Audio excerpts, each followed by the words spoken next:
Waktu kecil, kita pengen banget punya kekuatan super kayak Superman. Bisa terbang lah, bisa ngangkat truk, bisa ngeluarin laser dari mata, atau mungkin kayak The Flash, bisa lari kencang banget. Nah, pas udah gede, ternyata kita, khususnya laki-laki, juga masih pengen punya kekuatan super. Kira-kira kekuatan super apa yang dipengen seorang laki-laki dewasa? Pada nggak mau jawab? Oke. Saya yang jawab, dan jawabannya adalah menghilangkan diri. Nah, kira-kira kalau kalian punya kekuatan menghilangkan diri, apa yang bakal kalian lakuin? Shhh, nggak usah cari alasan bagus. Saya tahu arahnya kalau laki-laki bisa menghilangkan diri itu mau ngapain. Jadi, begini ceritanya.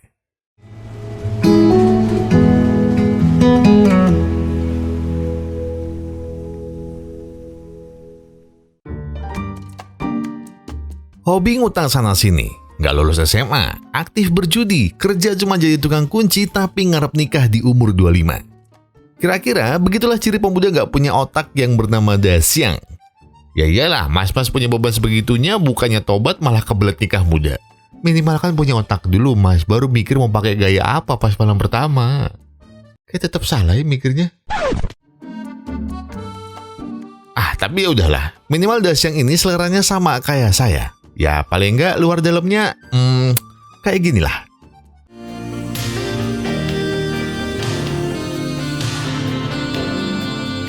什么? Udah, dikit aja. Kartu yang banyak punya saya. Dari luar, babak bernama Xiaoqi ini memang masih grace kayak belum pernah diapa-apain. Namun sayangnya, beliau sudah pernah menikah, tapi malah ditinggal mantan suaminya, alias janda. Iya, Xiaoqi adalah janda cantik yang selalu membuat jantung Dasyang berdegup kencang. Kalau jandanya nggak punya anak, berdegup kencang. Jandanya anak 1 lumayan kencang, jandanya anak 2 kencang banget, jandanya anak 3 kayaknya kalian harus mikir-mikir deh. Ya, gak usah aneh-aneh, cakep-cakep anaknya 3, udah gak usah tambah masalahnya.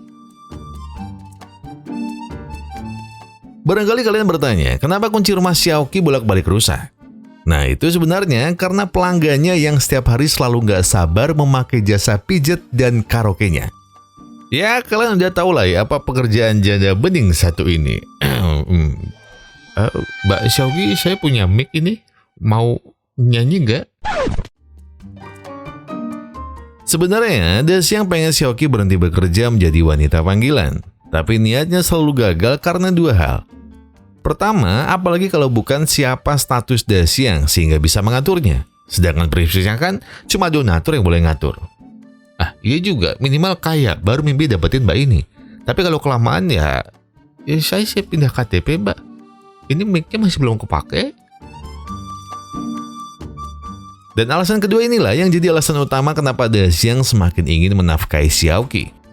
Itu karena Xiaoqi terpaksa bekerja seperti itu demi anaknya di kampung dan sang ibu yang sekarang sedang sakit-sakitan.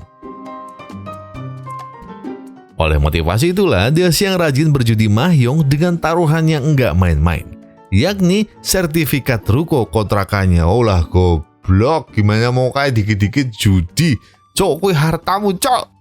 Dan di misi kemenangannya kali ini, tentu dia tidak sendiri, alias Dasyang harus bekerja sama dengan sahabatnya Dongzi, agar dia bisa menang mudah di atas meja judi. Tapi sialnya, hari itu Dasyang malah ketahuan curang, hingga harus berakhir seperti ini.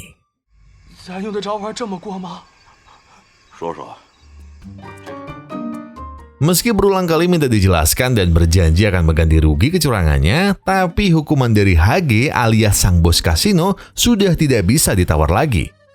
Lagi pula, uang siapa yang akan ia gunakan untuk melunasi tumpukan hutang di kasinonya? Lagian berapa sih hasil jadi tukang kunci kayak gitu? Palingan buat bayar gaji algonya aja Dasyang gak akan sanggup. Jadi daripada mikirin gimana yang lunasin hutangnya, lebih baik Dasyang pikirin dulu bagaimana ia bisa keluar hidup-hidup dari kuburan angker ini. Dan benar saja, baru sebentar Dasyang dikubur hidup-hidup, seluruh tanah makam di sekelilingnya langsung bergetar hebat. Bahkan Dasyang berpesan pada Zongzi untuk menjaga Xiaoqi kalau ia tidak selamat. Tapi di saat bersamaan, justru yang terjadi adalah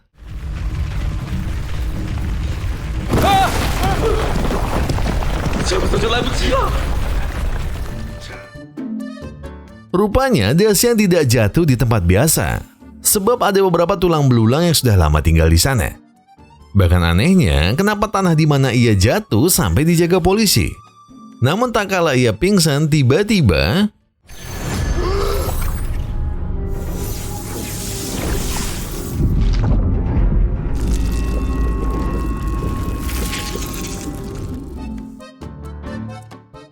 mungkin sekali lagi kalian bertanya, sebenarnya ada apa dengan Daxiang? Apakah peristiwa aneh kemarin hanya mimpi? Lalu, kenapa ia masih terlihat sama seperti awal jatuh cinta dengan Xiaoqi? Namun disinilah jawabannya. Jadi setelah jantungnya tidak beraturan, gara-gara janda pujaannya, Daxiang mulai menunjukkan gejala yang aneh. Atau lebih tepatnya, Daxiang seperti mendapat kekuatan super.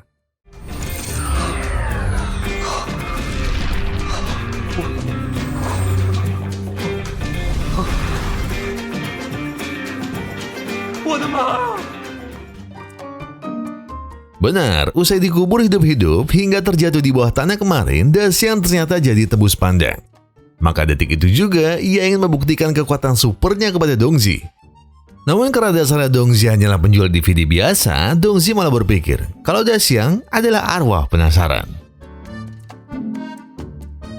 Setelah dijelaskan kalau ia jadi tembus pandang gara-gara adrenalinnya terpacu, Dongzi akhirnya mengerti kenapa sahabatnya jadi tembus pandang. Dan jelas pasti ada sesuatu di dalam tanah kemarin yang akhirnya membuat Daxiang jadi punya kekuatan super. Sambil menunjukkan film lama yang berjudul Hollow Man, Dongzi percaya kalau Daxiang sekarang adalah pahlawan super yang ditakdirkan menjadi penyelamat umat manusia. Tapi daripada ia menjadi penyelamat, Daxiang terpikirkan sesuatu yang lebih seru. Mas, bentar, bentar, itu, mas, aman, tak pikir. Tanpa banyak basa-basi, Daxiang pun langsung mengajak Dongzi untuk balas dendam kepada Hage. Ia berpesan agar Dongzi tidak perlu takut, karena ia akan membantunya di taruhan biliar kali ini. Dongzi hanya perlu menantangnya, dan berkata kalau Dongzi bisa menyapu bersih semua bola pilihannya, maka Hage harus menghapus semua hutang Daxiang. Lalu bagaimana caranya? Tenang, ini masalah sepele.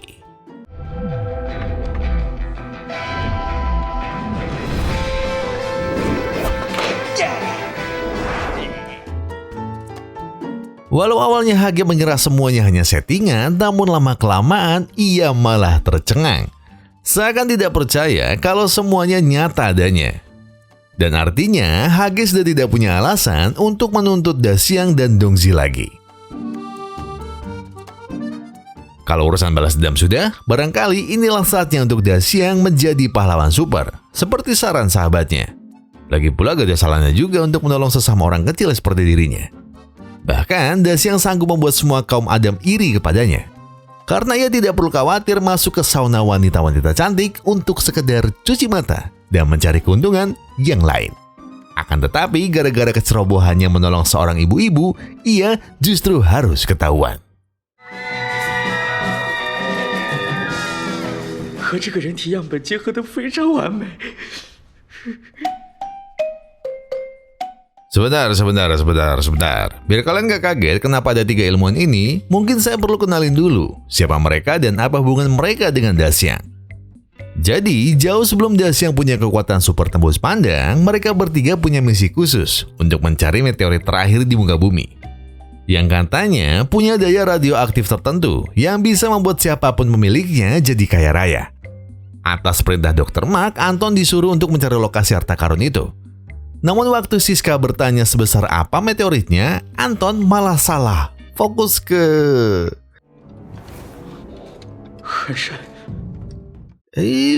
susunya apa batunya, Pak? Kalau saya sih ya...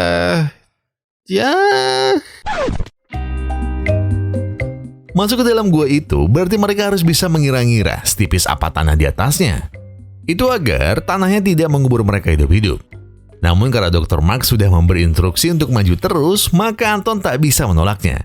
Dan ternyata wujud meteorit itu seperti menyimpan kekuatan khusus yang selama ini mereka cari-cari. Akan tetapi ketika langkah mereka hampir berhasil, di saat itulah Daxiang justru terperosok dan menyerap energi supernatural itu.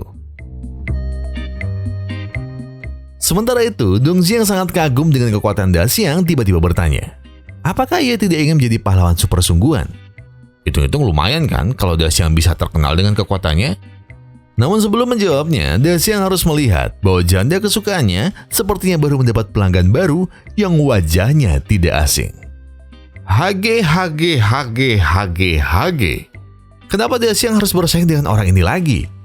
Namun baiklah, kalau memang Hage pikir dia bisa merebut Xiaoqi darinya, kali ini Da Xiang tidak akan kalah. Dengan semua trik horor yang ia bisa, Da Xiang tak akan membiarkan pria lain meniduri janda idamannya. Tapi sewaktu Da Xiang sudah berhasil mengusir saingannya, Xiaoqi malah pingsan saat ia tidak sengaja melihat ada jagung yang melayang di rumahnya. Yang ini beneran jagung ya, bukan jagung yang lain. Sambil berenang minum air, itulah kesempatan yang telah Da Xiang tunggu-tunggu dari lama. Bahwa ia sangat ingin berdua dengan wanita yang sangat ia cintai. Namun di momen ini bukan berarti ia akan mengambil kesempatan dalam kesempitan. Di sini Da Xiang hanya ingin berlama-lama sambil memandangi para Xiaoqi dari dekat. Tapi belum lama ia di sana, tiba-tiba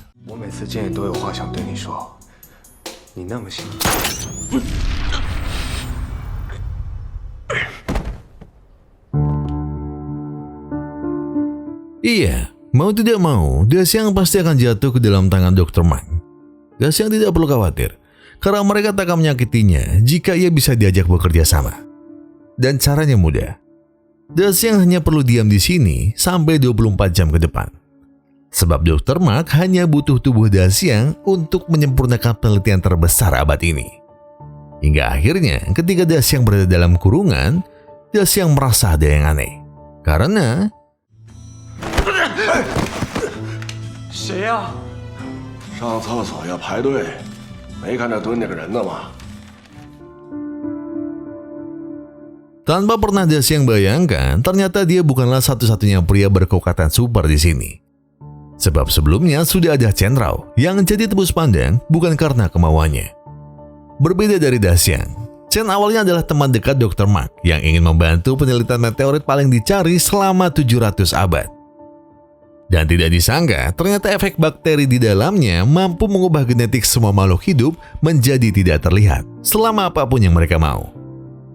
Tapi muncul masalah berikutnya. Setelah Dr. Mark juga ingin tahu bagaimana caranya untuk mengatur tubuh subjeknya agar kembali terlihat. Ternyata di titik itulah Chen baru mengerti kalau Mark bukanlah peneliti yang baik. Alias, dia hanya ingin memanfaatkan bakteri itu untuk kepentingannya sendiri. Maka sebelum semuanya terlambat, Chen sebenarnya ingin merebutnya. Namun yang terjadi justru sebaliknya.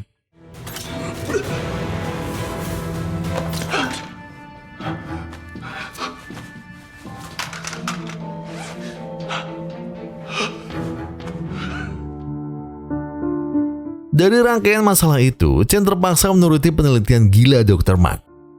Meski tidak ingin Mark menyalahgunakan bakteri super itu, namun semoga caranya tidak memperburuk keadaan. Karena ia berpikir pasti formula Mark bisa membuat tubuhnya terlihat seperti semula. Sialnya harapan Chen malah terbuang sia-sia usai Mark tidak bisa mengembalikan tubuhnya. Oleh sebab itulah Chen jadi sangat marah dan menghancurkan semua meteoritnya. Hingga lama-kelamaan Chen menyadari bahwa Mark sengaja mengurungnya agar polisi tidak mengetahui rencana busuknya. Baiklah, terlepas dari masalah mereka berdua, Da Xiang penasaran. Kenapa Mark membutuhkan darahnya juga? Sebenarnya, bahan utama yang dibutuhkan hanyalah darah genetik dari bakteri terakhir yang ada di tubuh Da Xiang, agar Mark bisa meneliti sekali lagi. Tapi jika sampai penelitiannya berhasil, Chen takut kalau Mark akan bisa mengkloning tubuh-tubuh lainnya menjadi monster tidak terlihat. Dan oh ya, sebelumnya Chen ingin tahu hal konyol apa saja yang sudah Da Xiang lakukan selama ia tidak terlihat. Mungkin hanya balas dendam, itu pun demi melunasi hutangnya. Dan selebihnya, Da Xiang hanya ingin menolong orang lain dengan kekuatan supernya. Oke, itu baik. Lalu pertanyaan berikutnya, mana yang akan Da Xiang pilih jika ia bisa terlihat atau tidak terlihat? Pertanyaan bodoh apa itu? Tanpa pikir panjang, jelas jawaban Da Xiang adalah tidak terlihat.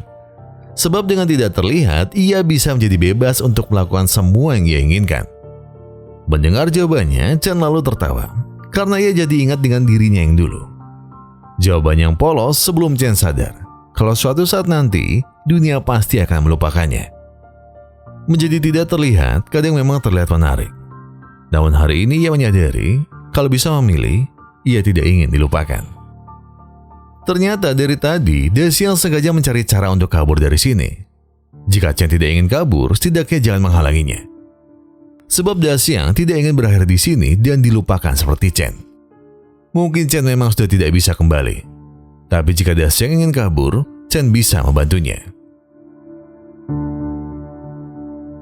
Jika Daxiang mengikuti ventilasi ini, ia akan sampai di sebuah brankas yang menyimpan sebuah dokumen penting tentang penelitian ilegal yang dilakukan oleh Mark dan timnya. Di ruang ini, waktu mereka hanya sedikit.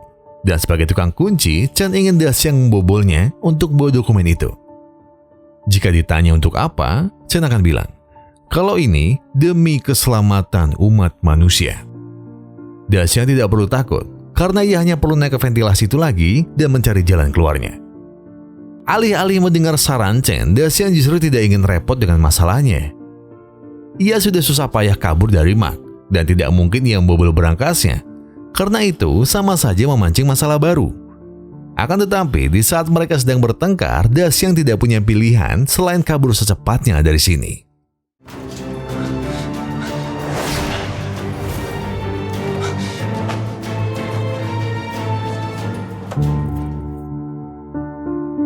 Ternyata Mark justru menggarap Siska di ruangannya sendiri. Namun belum lama mereka asik beradu penalti, Daxiang bukannya ikut semangat, dia malah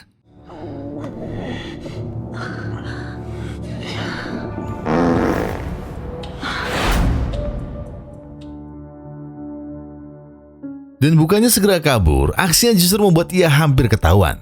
Dan demi menolong Daxiang, Chen sengaja mengalihkan perhatian Mark. Lalu di saat Mark sudah sendiri, Chen tidak menyangka kalau Mark bisa mengetahuinya semudah ini. Karena ia terlanjur ketahuan, ia terpaksa meladeni pertarungan ini. Dengan susah payah ia melenyapkan Mark secepatnya sebelum Siska kembali. Tapi semua harapannya harus sirna setelah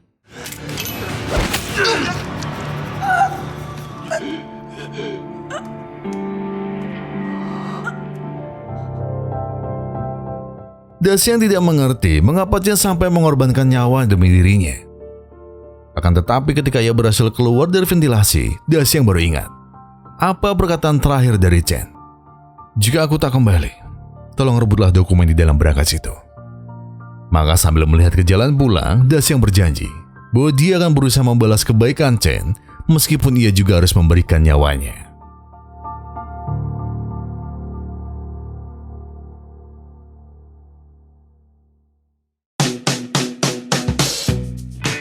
Pulang tak tahu arah, dan di jalan pulang pun Daxiang heran kenapa dia malah berpapasan dengan orang yang mencurigakan. Namun alih-alih mengabaikannya, Daxiang ingin meminjam telepon pria itu untuk menghubungi Dongzi atau Xiaoqi kalau ia butuh bantuan. Tapi bukannya mendapat sinyal, inilah yang akhirnya dia terima. Cocok deh, dipukul di Didier Drogba, Cuk. Ya oke, saya paham. Pasti sampai sini kalian juga bingung. Siapa pria budiman dan pemberani yang telah menyekap mereka bertiga? Lalu apa niat pria ini sampai harus menahan Daxiang dan teman-temannya?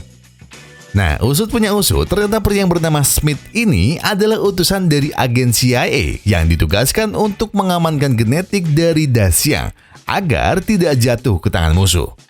Nah, awalnya saya juga bingung, kenapa Smith yang disuruh? Tapi setelah mendengar kalau Smith fasih berbahasa Cina, saya akhirnya paham. I heard you speak Chinese. Is that right? Yes, sir. Give me an example. 你求下 Whatever that means. That means I'll f***ing kill you. Sebenarnya tugas Smith sangat mudah, dan ia tinggal membawa sampel darah dari Daxiang. Akan tetapi, ketika Smith baru menutup telepon atasannya, ia baru sadar kalau format laporan yang harus dia kirim malah ketinggalan di toko DVD milik Dongzi. Saking keselnya, Smith malah memarahi Dongzi, bahkan sampai memukulnya. Olah dong, nasibmu lo. Udah diculik, masih ditonjok sama Men in Black. Di sisi lain, ternyata komplotan Siska dan Anton segera menggeledah toko Daxiang. Namun ketika mereka sedang menuju rumah Xiaoqi, mereka malah tidak sengaja melihat Smith yang sepertinya tahu siapa dan apa tujuan mereka berdua. Tapi ya udah, karena Smith juga punya misi penting, ia hanya perlu mengambil kopernya, lalu kembali lagi ke rumah Xiaoqi. Namun ajaibnya adalah ia malah salah fokus ke CD film Amerika yang pakai bahasa Cina. Dan lagi ia juga berpikir akan menemukan film Avengers yang diperankan sama leluhurnya, Ahong. Ya Allah, ini beneran film Wakanda Super gak sih? Capek sih jujur. Bagai pungguk merindukan bulan, begitulah nasib mereka bertiga yang berharap semoga ada penolong yang akan menyelamatkan mereka semua. Tapi apesnya yang menjemput mereka adalah malaikat maut. Sedangkan ketika Smith terlambat datang, ia yakin bahwa gerombolan Siskala yang telah menculik targetnya.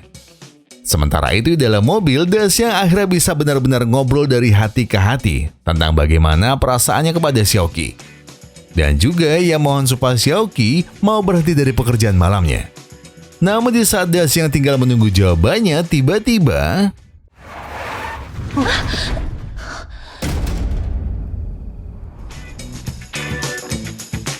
semuanya mungkin sudah terlambat. Karena detik ini juga mungkin nyawa Daxiang tak akan bisa diselamatkan.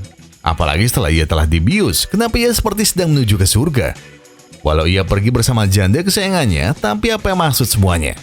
Kenapa ia harus berpisah dari orang-orang yang telah mengubah hidupnya? Tapi tunggu dulu, kenapa ada wajah Smith di mimpinya?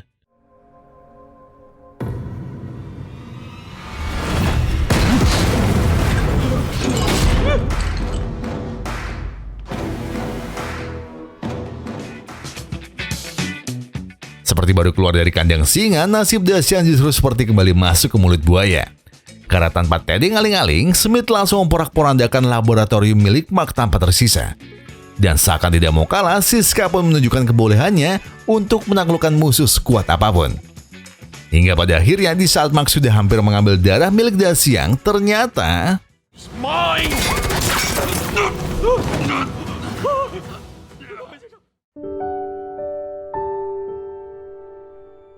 dengan sisa harapan yang ia punya, Daxiang begitu ingin lepas dari sini. Begitupun dengan keinginannya, agar Xiaoqi dan Dongzi bisa selamat dari sini. Apalagi ketika ia tidak sengaja melihat foto Chen. Ia jadi ingat jawaban Chen saat ditanya kenapa ia sangat ingin Daxiang yang selamat dan kenapa bukan dirinya. Dan jawabannya sederhana, yakni adalah tanggung jawab. Dan sebagai calon superhero yang bisa mengendalikan kekuatan supernya, Chen berharap semoga Daxiang bisa menyelamatkan lebih banyak orang, agar tak ada lagi orang yang akan dilupakan seperti dirinya. Untuk itulah, ia juga mengatakan hal yang sama kepada Xiaoqi, agar ia tidak usah memikirkan dirinya. Dan untuk jawaban atas pertanyaannya kemarin, Daxiang sudah tidak peduli, karena ia tulus mencintai Xiaoqi apapun keadaannya.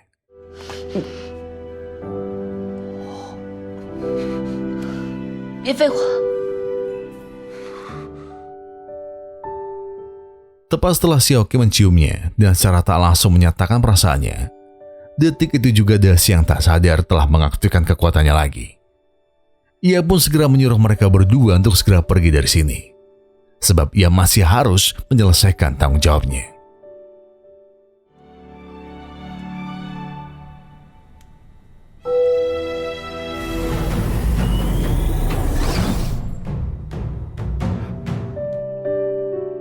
Jika sebelumnya tak pernah ada pahlawan super yang datang tanpa pakaian supernya, mungkin hari ini Daxiang akan jadi yang pertama. Walau takkan dilihat dan takkan diingat siapapun, namun Daxiang ingin menuntaskan tanggung jawabnya demi Chen yang telah mengubah pandangannya tentang kebutuhan orang lain. Mungkin kalian takkan pernah mendapat tepuk tangan yang meriah atas usaha yang telah kalian lakukan dengan sepenuh hati. Tapi ingatlah, bahwa itu bukan berarti usaha kalian tidak berarti. Namun waktulah yang akan menunjukkannya kepada semua orang. Siapa diri kalian yang sesungguhnya.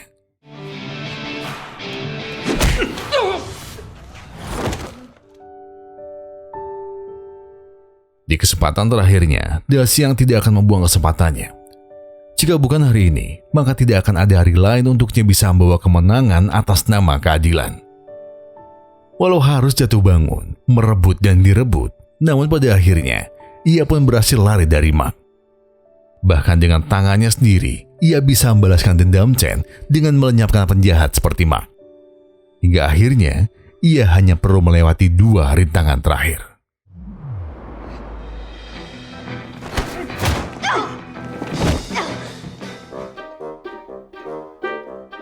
Dan iya, bener. Ternyata saya nggak salah bilang kalau Smith ini lebih cocok disebut sebagai Man in Black versi light. Saya nggak salah kali ya, tapi ya udahlah. Karena yang terpenting sekarang, Da Xiang harus kabur dari 2 orang yang ingin memanfaatkan kekuatan super dalam darahnya. Ya, walaupun harus ngontel sejauh 10 km, seenggaknya dia bisa selamat berkat tukang jagung yang ia tolong di awal tadi.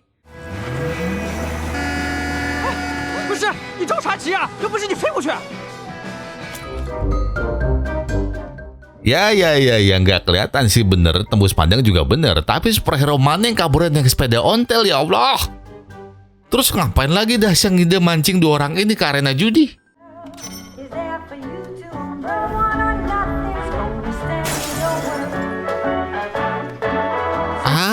Ide yang bagus. Orang banyak utang emang gampang emosi. Akhirnya, usai juga perjuangan Da Xiang dalam menyelesaikan tanggung jawabnya sebagai pahlawan super. Dan kabarnya setelah ia mengirim dokumen ilegal dari Mark, seluruh kota termasuk HG jadi membicarakan kehebatan pahlawan super yang dijuluki sebagai Super Hollow Man asli Cina. Walau semua orang tak menyadari kalau Super Hollow Man adalah dirinya, namun Da Xiang sudah mendapatkan 2 hal besar dalam hidupnya. Pertama, ia langsung dihubungi oleh Nick Fury, alias pemersatu Avengers untuk menjalankan misi khusus Avenger, yang saya juga nggak tahu misi yang mana. Dan kedua, ia akhirnya bisa bersatu dengan janda pujaan hatinya, alias Xiaoqi, setelah ia memutuskan untuk berhenti dari dunia malamnya, dan lebih fokus untuk membantu toko kunci Da Xiang, yang alhamdulillahnya udah jadi lebih besar dari tokonya yang lama. Mungkin Da Xiang sendiri tak masalah jika namanya tak dikenal orang sebagai sosok di balik Super Hollow Man. Namun akhirnya, waktulah yang berbicara. Sebab tepat 2 bulan setelah banyak orang mendapat pertolongannya, lama-lama akhirnya nama Da Xiang terungkap ke publik sebagai pahlawan kota. Dan sebagai bonusnya, pemerintah pun memberikan tunjangan rumah serta saldo senilai 5 juta yuan, alias 11,8 miliar untuk kerja keras Da Xiang yang tidak terlihat. Hingga akhirnya, ia pun turut dipercaya untuk meneliti perkembangan genetik dari kekuatan supernya, bersama peneliti lain dari Pusat Badan Intelijen Cina. Apa yang tak pernah kita bayangkan, kadangkala itulah yang sudah Tuhan siapkan untuk setiap hambanya yang mau berjuang dan tidak menyerah di tengah badai demi tujuannya.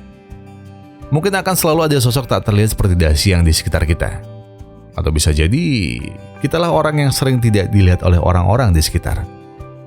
Namun pertanyaannya, apakah kita mau sekeras itu membuktikan diri atau lebih rendah hati seperti Da Xiang? Mungkin kalau dulu, saya pernah lah ada dalam kondisi di mana saya pengen banget dilihat, saya pengen banget diakui, saya pengen jadi pusat. Ya, sebagai siapa diri saya waktu itulah. Diri yang pernah egois, diri yang tentu banyak salah dan lupanya juga. Tapi kalau ditanya sekarang, jawaban saya mungkin udah enggak kali ya. Enggak lah, enggak sama sekali enggak. Ya alias saya udah enggak nyari pengakuan atau apapun dari siapa-siapa lagi. Kecuali ya buat diri saya sendiri aja. Ya mungkin kata-kata saya barusan memang terdengar agak klise dan terlalu susah untuk diterima. Tapi kalau boleh jujur, itulah yang saya rasakan setiap saya melihat diri saya hari ini. Yang kalau dibandingin sama yang dulu, saya jadi bersyukur jadi diri saya sendiri. Mungkin kalau nggak melewati fase itu, saya juga nggak bakal sadar di sekarang. Dan saya bersyukur kalau Tuhan masih ngasih saya kesempatan untuk berubah jadi lebih baik dari hari ke hari. Dan untuk menutup video hari ini, saya tiba-tiba teringat sama pesan Lek Bagong yang sebenarnya udah sering saya dengar sih ya, hampir setiap hari. Kalau dia lagi ngomongin sama anak-anak yang lain. Tapi kenapa rasanya tetap relate, apalagi sama inti film hari ini. Mungkin lah ya, sedikit lah ya. Mungkin kira-kira gini. Jika kamu mencari pengakuan, jangan pernah berharap tepuk tangan yang riuh. Tapi jika kamu ingin memberi manfaat, maka tanpa kamu sadari, namamu akan selalu diingat oleh orang-orang yang bersyukur pernah mengenalmu. Saya Gogun dan Snappy Pusrabe Glory mengucapkan terima kasih. Terima kasih buat kalian yang sudah menonton video ini sampai habis. Terima kasih buat yang sudah memberikan like, sudah memberikan komentar, mensubscribe, dan juga memencet tombol thanks-nya. Karena apapun yang melakukan untuk channel ini sudah sangat membantu channel ini berkembang sampai hari ini. Dan sebagai penutup, saya pengen bilang ke kalian semua, kalau kalian lagi ada banyak masalah itu berat banget, yang tenang. Gak perlu buru-buru, gak perlu nyusu-nyusu. Selesaikan semua dengan kepala yang dingin. Ya sekarang tarik nafas, buang, tenggak kopinya, ambil koreknya, dan sebatin aja dulu.